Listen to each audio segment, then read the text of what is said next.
आपण पाहत आहात नाशिक खबर न्यूज, जनतेचे हक्काचे व्यासपीठ। ई चलन विरोधात नाशिकमध्ये वाहतूकदारांचे धरणे आंदोलन, चक्काजामचा इशारा। महाराष्ट्र राज्यात ई चलन प्रणालीमुळे वाहतूकदारांवर अन्याय होत असल्याचा आरोप करत नाशिक शहरात वाहतूकदारांनी धरणे आंदोलन केले। नाशिक जिल्हा प्रवासी वाहतूकदार संघटनेच्या वतीने हे आंदोलन करण्यात आले असून Maharashtra transport action committee Mumbai यांच्या आंदोलनाला पाठिंबा देत शासनाचा निषेध नोंदवण्यात आला।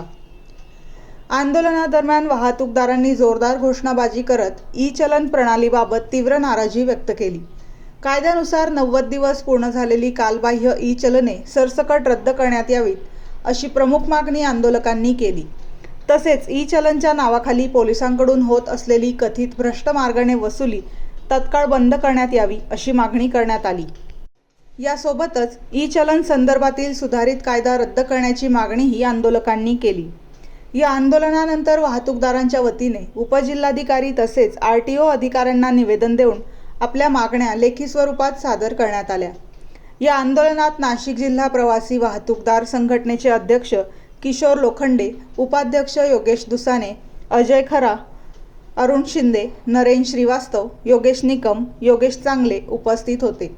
तसेच नाशिक बस ओनर अँड ऑपरेटरचे अध्यक्ष राजू शेठ इंदानी, सचिव कैलास ताते, खजिनदार राहुल पारिख, नाशिक डिस्ट्रिक्ट ट्रान्सपोर्ट असोसिएशनचे अध्यक्ष PM सैनी, सचिव बजरंग शर्मा, उपाध्यक्ष शंकर धनावडे तसेच शिवसेना वाहतूक सेनेचे उत्तर महाराष्ट्र अध्यक्ष अजीम सय्यद यांच्यासह अनेक पदाधिकारी उपस्थित होते।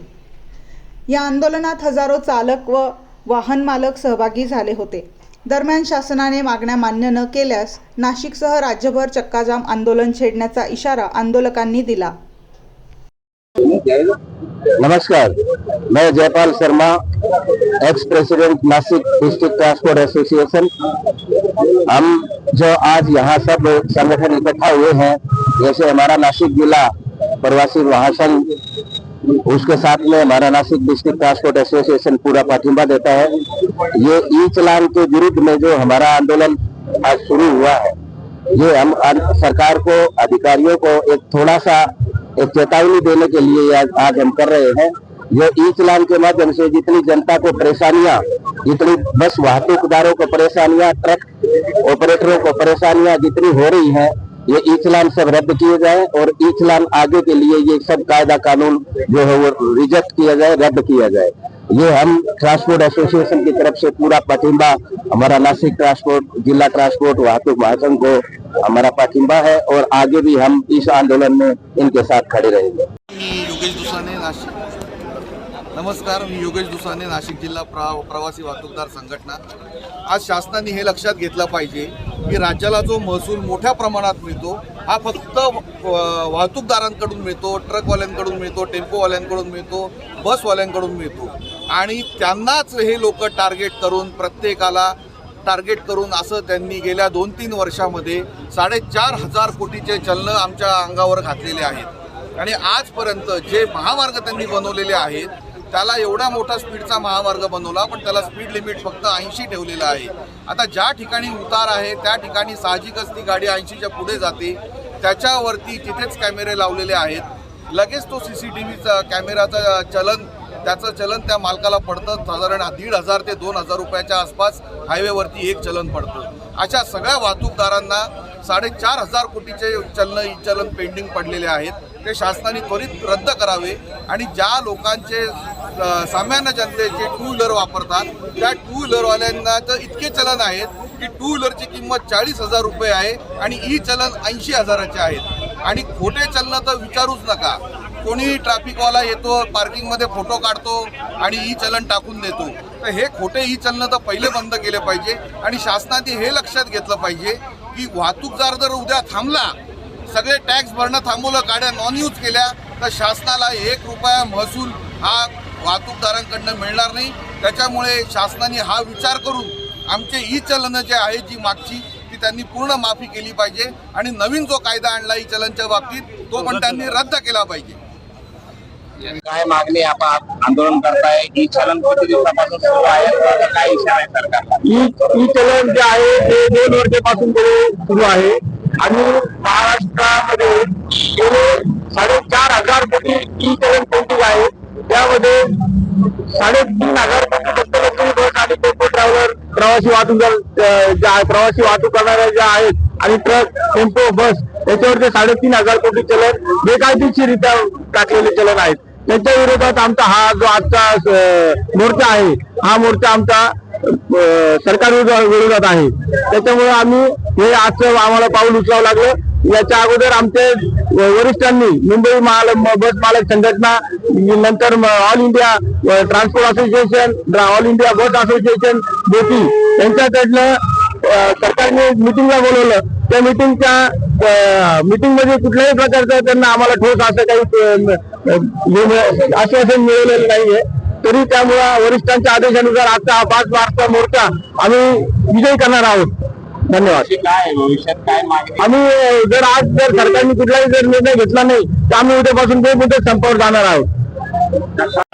नाशिक बस ओनर्स अँड ऑपरेटर संघटना, श्रीराम बस टर्मिनल तपोवन नाशिक, आज या ठिकाणी पूर्ण महाराष्ट्रभर ई चलनाच्या विरोधात एक आंदोलन उभारण्यात आलेलं आहे. या आंदोलनाची आज खरं तर सुरुवात आज झाली असं म्हणायला काही हरकत नाही, परंतु मी संघटनेतर्फे एक विनंती करू इच्छितो प्रशासनाला की ही ई चलनची जी प्रक्रिया तुम्ही जी सुरू केलेली आहे ती त्वरित बंद करावी, अन्यथा याचा उद्रेक पूर्ण महाराष्ट्रभर आपल्याला पाहावयास मिळेल. याचं उदाहरण जर सांगायचं ठरलं, याचं एक मोकळं उदाहरण जर सांगायचं असेल तर फक्त एक नाशिक शहरापुरतं जर मर्यादित जर धरलं तर एका दिवसासाठी प्रशासनाने CCTV कॅमेरे चालू केले होते सिग्नलवरती. एका दिवसात 20,000 चलन हे ई चलन वाहनधारकावरती पडलेले आहे. हा खरोखर वाहनधारकासोबत अन्याय आहे. ह्या ई चलनची प्रक्रिया राबवण्यापेक्षा तुम्ही तुमचे कर्मचारी सरळ रोडवरती उभे करावे. खरोखर त्या वाहनधारकाची चूक आहे का हे त्याच्या निदर्शनास जोपर्यंत आणून देत नाही तोपर्यंत आम्ही ई चलनचा हा दंडा कुठपर्यंत आम्ही सहन करायचा. कारण की गाडी मालक प्रॉपर या शहरात राहत नाही. गाडी मालक असतो कोल्हापूरला, गाडी मालक असतो अहमदाबादला, त्याचं चलन द्वारका चौकात होतं किंवा सिटीमध्ये कोणत्याही कोपऱ्यावर होतं. असा प्रत्येक शहरामध्ये हा प्रॉब्लेम हा उभा राहिलेला आहे. म्हणून शासनाला आम्ही संघटनेद्वारे व प्रवासी संघटनेद्वारे आम्ही विनंती करू इच्छितो की ह्या ई चलनाची प्रक्रिया त्वरित थांबवावी. ई चलन बंद झालं पाहिजे. आज प्रथम सर्व संघटनेचे स्वागत करतो. आज त्यांनी सगळ्यांनी मिळून आज जो आंदोलन केलेलं आहे आणि आंदोलनाचा विषय असा होता का आज इथून रॅली काढायची होती कलेक्टर ऑफिस मध्ये आणि पूर्ण जे बसेस होते हे घेऊन जायचं होतं, पण काय परवानगी न मिळाल्यामुळे आज आम्हाला हा विनंती केल्यामुळं आज आम्हाला तिथं थांबावं लागलं नाही. पण हे जे ई चलनचं जे प्रकरण चालू आहे या पुऱ्या महाराष्ट्रामध्ये जर कधी पाहायला गेले तर सामान्य लोकांना पण याचा त्रास आहे ई चलनचा. आणि तुम्ही जर बघितलं एक बसेस वरती, एक गाडीवरती, म्हणजे प्रत्येक वाहतूकदारांवरती इतका अन्याय झालेला आहे. हा मला तर असं वाटतंय का हा जो ई चलनचा जो कायदा जो काढलेला त्यांनी लाडकी बहीण योजनेला जे 1,500 रुपये देऊ राहिले सरकार, ते लाडकी बहिणीचे जे 1,500 रुपये देऊ राहिले, 1,500 रुपये आमच्या वाहतूकदारांकडनं यांनी वसुली करायचं एक म्हणजे त्यांनी ते काय म्हणतात माध्यम केलेलं आहे. तर आमचा या सरकारला निषेध आहे. शिवसेना उद्धव बाळासाहेब ठाकरेच्या वतीने मी एवढं सांगतो आजचा जो आंदोलन जे इथे आपण शिस्तपणे करतोय आणि कलेक्टर ऑफिसला जाऊन एक निवेदन आणि एक प्रादेशिक परिवहन कार्यालयावरती एक निवेदन देतोय. जर हा निर्णय जर कॅन्सल नाही झाला तर आम्ही म्हणतो, आम्ही जास्त बोलत नाही पण सगळे संघटना आमच्या बरोबर आलेले आहे. शिवसेना आमची यांना सपोर्ट करतोय.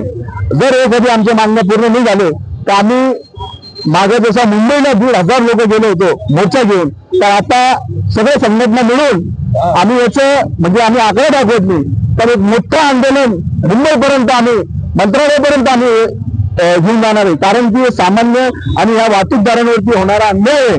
कारण हे यामध्ये आपण जर कधी पाहायला गेलो तर कुंभमेळा एवढा मोठा येतोय, रस्त्याचे कामं चालू आहे, द्वारकावरती ट्रॅफिकचा अडथळा आहे.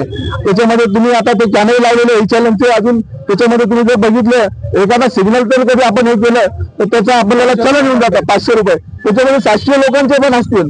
प्रत्येक माणसाला, सामान्य माणसाला याचा त्रास भोगायला लागतो. याची शासनाने कठोर म्हणजे आम्ही सांगतोय यांनी दखल घ्यावी आणि या गोरगरीब वाहतूकदारांवरती अन्याय होणारा यांनी थांबावा हीच विनंती